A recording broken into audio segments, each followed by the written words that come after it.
Ju njohim me edicionin informativ të lajmeve. Kjo është Radio 7.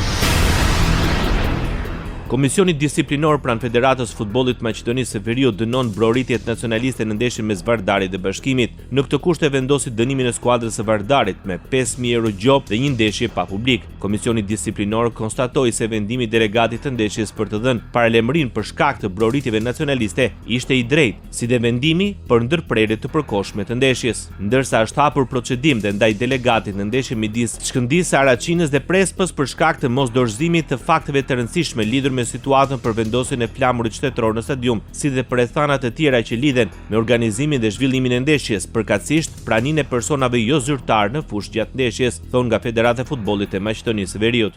Radio 7, zëri pozitiv i qytetit. Vijon të mbetet i bllokuar aksi kryesor lidhës me juglindjen e Shqipërisë. Kreu Autoritetit Rrugor Shqiptar Ami Kozeli pranoi dështimin e planeve për të dhënë një zgjidhje të përkohshme trafikut pas shembjes së aksit Librasht-Pogradec. Edhe dy mundësi të reja të menduara përmes rrugës nga zona e Spatharit dhe hapje një rruge sekondare aty pranë në Dragostunj ka rezultuar të pasuksesshme, ndërsa janë në pritje të përgjigjeve nga shërbimi gjeologjik. Situata paraqitet kritike, ajo që ne shpresuam që ishte një plan rrëshqitje deri në 6 metra, rezultoi që nuk është e tillë. Ne kemi rrëshqitje aktive. Nga diskutimet në zonën e banesave nuk ka një plan rrëshqitje, por megjithatë po mbahet në monitorim. Jo shikoni që ka një gatishmëri totale nga të gjithë institucionet, në bashkë edhe me drejtorin e rrugës. Ishte kreu Autoritetit Rrugor Shqiptar Ami Kozeli. Kreu i grupit parlamentar të Partisë Socialiste Tauland Balla konfirmoi në përfundim të mbledhjes së Këshillit të Mandateve dhe Imuniteteve se Partia Socialiste nuk lejon heqjen e imunitetit të zëvendës kryeministres Belinda Balluku.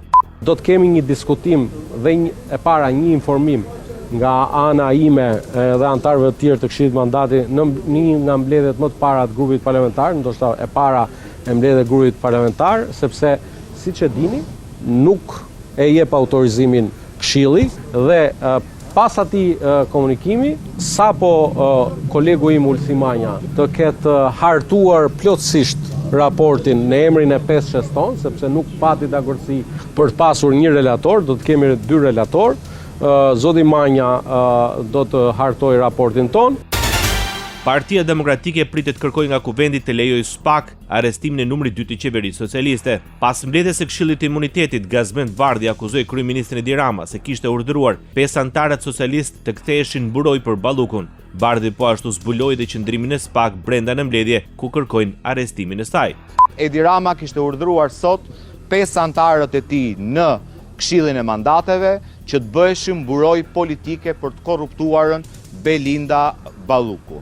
Ajo që konfirmoi prokuroria është që po, situata penale ndaj zonjës Balluku është rënduar së tepërmi krahasuar me masat e para që gjykata ka dhënë ndaj saj, masat cilat në këtë moment të hetimit nuk mbrojnë dot hetimin e paanshëm dhe të plot nga prokuroria. Vendimi pritet të merret në seancë plenare. Kryetaria e Kuvendit e Kosovës deklaroi se më 26 shkurt pritet të hapet gara për 2 antarët e rinj të gjykatës kushtetuese. Pas takimit me komisionin e posaçëm për shqyrtimin e kandidatëve për emërim në gjykatën kushtetuese, Haxhiu tha se palët janë dokurduar që komisioni në mënyrë të veçantë inkurajoi gratë për të aplikuar për këto 2 pozita. Ne u dakurduam me konsensus që shpallja apo thirrja për 2 antarë të gjykatës kushtetuese të bëhet me 26 shkurt. Pra pas pak ditëve do të hapet edhe thirrja publike për këtë qëllim. Me këtë rast jemi dakurduar që komisioni në mënyrë të veçantë të inkurajojë gratë për të aplikuar në këto 2 pozita. Ndoqët lajmet shkurt në Radio 7, zëri pozitiv i qytetit.